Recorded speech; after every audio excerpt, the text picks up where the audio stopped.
Thursday, for my mother. After her first stroke, there were times when my mother didn't remember my name. I'd kiss her hello, and she'd ask me if I knew when her son Tom was coming to visit.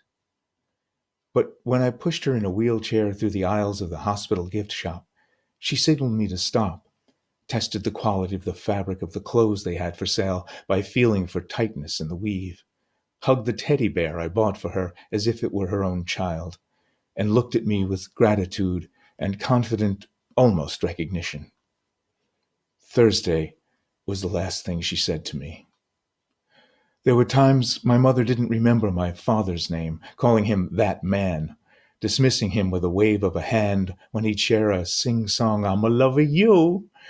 But she remembered that his hand had always been outstretched, waiting for hers. She clung to him, watching the video of my wedding as they snuggled together in the same chair.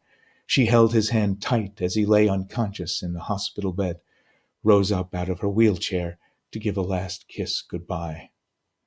Thursday was the last word she said to me. There were times my mother didn't remember my brother's name and referred to him and his wife as the people upstairs. But when Lenny carried her to the dining room from the basement apartment he had made with his own hands, she beamed at him, even as she complained. The Queen paraded to a holiday banquet in a wheeled sedan chair. She savored every morsel Barbara had cooked from any plate she could reach from the moment she was seated at the table. Thursday was the last thing she said to me. There were times my mother didn't remember my wife's name and would ask, "Who are you?" But when Robin returned from the kitchen with the ice cream sodas she'd make for my parents on our weekly visit, or lift my mother out of her chair to take her to the bathroom, Robin would respond, "I know you don't remember me, but you really like me, I promise."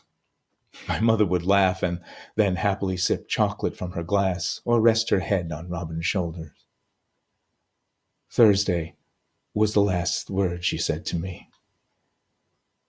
There were times my mother didn't remember my sister's name. When we visited her in Colorado, where she moved in with Mary Jo and Tommy after my father died, she'd sometimes call them those people.